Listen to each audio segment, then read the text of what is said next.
വിശ്വസിച്ച് നാം വോട്ട് ചെയ്യുന്നു. നമ്മുടെ രാജ്യത്ത് പൗരാവകാശ നിയമ ഭേദഗതി കൊണ്ടുവന്നു. രാത്രി ഇരുണ്ട് വെളുക്കുമ്പോൾ ഭാരതീയ പൗരനല്ലാതായി മാറും. തെരഞ്ഞെടുപ്പ് വിജ്ഞാപനത്തിന് 2 ദിവസം മുമ്പ് രാഷ്ട്രപതിയെ കൊണ്ട് നിയമ ഭേദഗതിയിൽ ഒപ്പുവയ്പ്പിച്ചു. അതിനു മുമ്പ് തന്നെ BJP ഭരിക്കുന്ന അസമിൽ 10 ലക്ഷം മുസ്ലിങ്ങൾ ഭാരതീയ പൗരന്മാരല്ലാതായി മാറി. ആദ്യം മുസ്ലിങ്ങളെ പിടികൂട്ടു. അപ്പോൾ മറ്റുള്ളവർ വിചാരിക്കും ഞങ്ങൾ സുരക്ഷിതരാണല്ലോ. പക്ഷെ തൊട്ട് പിന്നാലെ ക്രിസ്ത്യാനികളെ പിടികൂട്ടു. അതിന് പിന്നാലെ സിഖുകാരെ പാഴ്സികളെ പിടികൂട്ടു. അതിന് പിന്നാലെ ജൈനരെയും ബൗദ്ധരെയും പിടികൂട്ടു.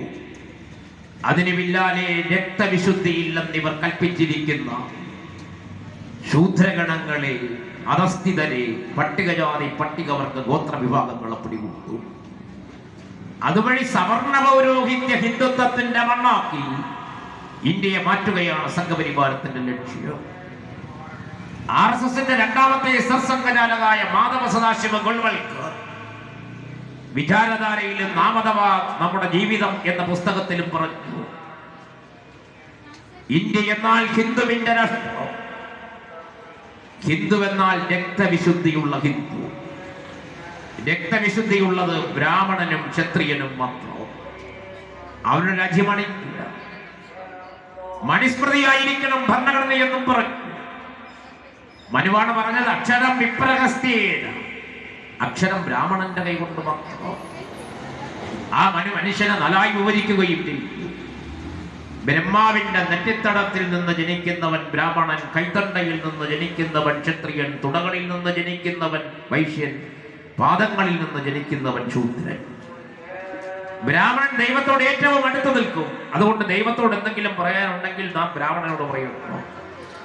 ക്ഷത്രിയൻ ബ്രാഹ്മണന്റെ ഉപദേശപ്രകാരം രാജ്യം ഭരിക്കുന്നു. വൈശ്യൻ കച്ചവടം ചെയ്ത് ജീവിക്കുന്നു. ശൂദ്രൻ അടിമപ്പണി ചെയ്യുന്നു, ഭൃത്യവേലയെടുക്കുന്നു.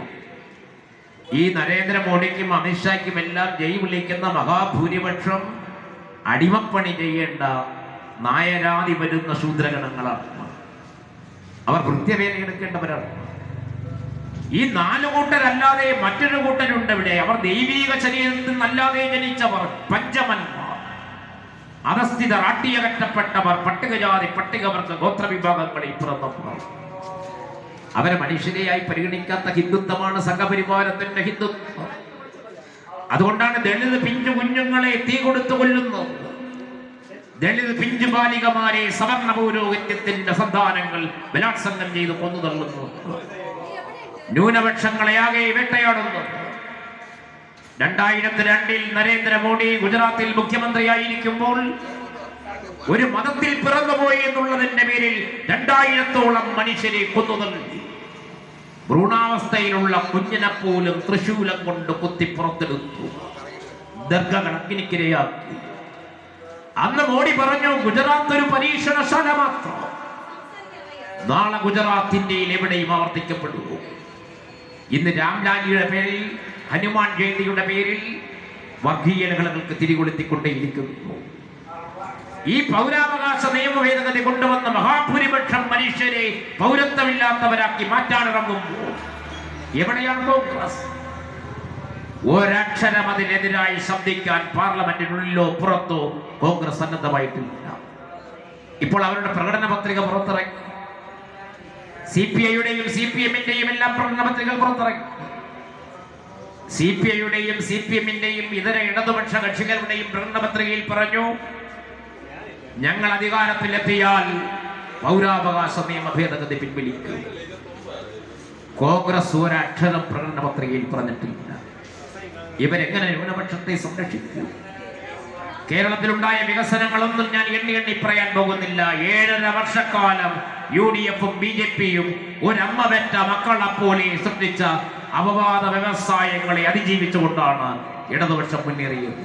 കേരളത്തിലെ ജനങ്ങളെ എല്ലാ പ്രതിസന്ധി ഘട്ടങ്ങളിലും, എല്ലാ വൈതരണി ഘട്ടങ്ങളിലും ഹൃദയത്തോട് ചേർത്ത് പിടിക്കുന്ന ഒരു ഗവൺമെന്റ് കേരളത്തിലുണ്ടായി. ആ ഗവൺമെന്റ് നേട്ടങ്ങൾ അനുഭവിച്ചറിയുന്നവരാണ്.